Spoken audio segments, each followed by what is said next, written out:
Today's episode of Taking the Axe, I haven't done one in a while, but here's the deal at the end of the day is I want to talk about the pain of preaching, because preaching, people look at it as so much fun. You have the Olsteins of the world and these other people that are like health, wealth, prosperity. They're all excited. You have all this energy stuff. Let's get into real preaching. Real preaching, don't get me wrong, you can have fun there and there's a lot of joy.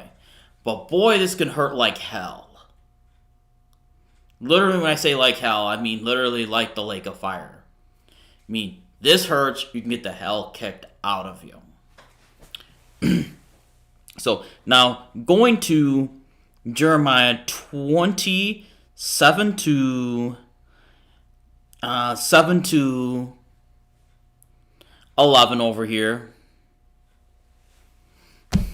O Lord, you have deceived me, and I was deceived. You are stronger than I, and you have prevailed. I become a laughing stock all the day. Everyone mocks me, for whenever I cry, I speak, I cry out.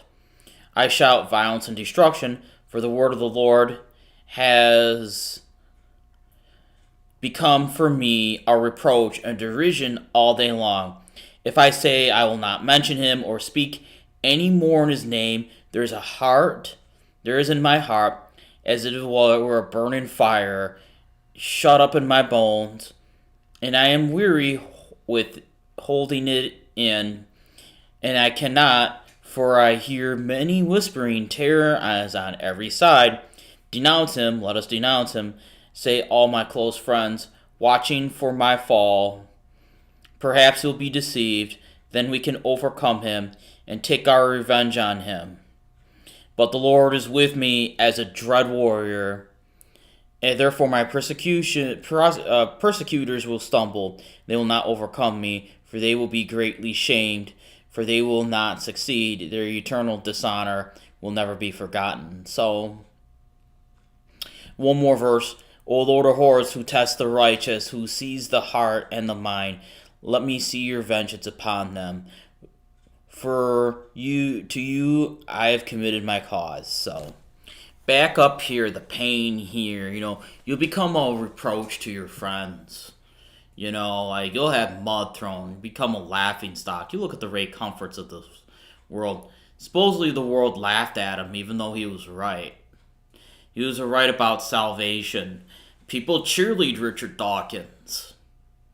People literally cheerlead Richard Dawkins. Has anybody ever heard? They got a Richard Dawkins Award. A Dawkins Award of excellence. Have you ever listened to this guy speak? You're like, with the freshman level philosophy, I could absolutely hammer the logic behind there. But they cheerlead him. But sometimes you get to the point where you don't want to preach anymore. It is so painful.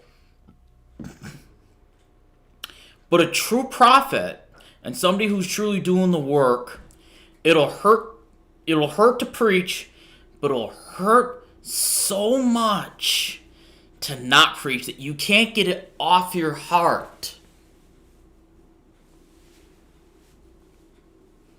But remember this, even though this is very painful, the Lord is always with you. Even though you're going through pain and agony and aching, God is with you. Jesus is with you. Through all the pain and suffering, He'll be with you if you're with Him. He'll be always with you. Jesus loves you so much. He just doesn't just save you from your sin. He'll walk it out with you even if you're going through pain.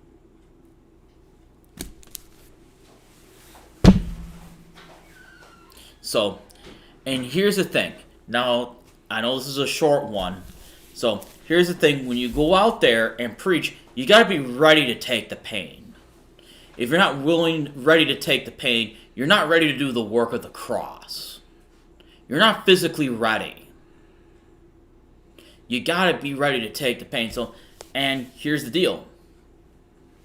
We're towards the end, and now, if you don't know Jesus, get to know Jesus today. We've all sinned and fallen short of the glory of God. There's adultery, there's People committed adultery, people have committed murder.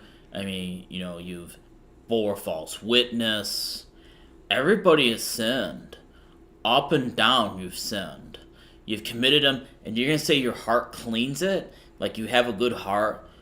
Actually, take everything inside your head and put it out on a piece of paper. What would happen to you in front of God?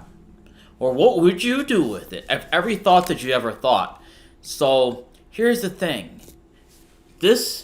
Your actions suck. Your heart's dirty.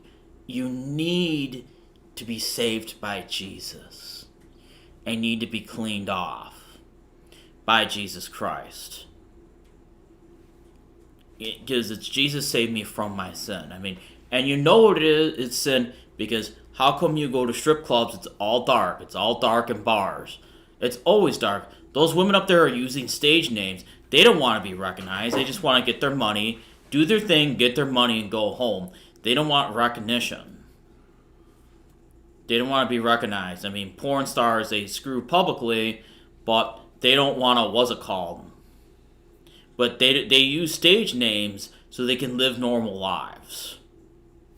Because they know their sin is wrong. That's the bad news. But the good news is Jesus Christ can save you from the sin. He can absolutely save you from the sin. And he can, what's it called? He can sanctify you from it. He can take it off your throat, then he can wipe it clean, and you can walk with Jesus Christ forever and ever. And, that's the good news. It's whoever calls on the name of the Lord shall be saved. It's Jesus saved me from my sin. You call on him, he saves you. You take him with all your heart, he'll save you from your sin. That's the good news. And if you're not sharing this gospel, you'll be thrown in the lake of fire as well. I love you very much. Peace.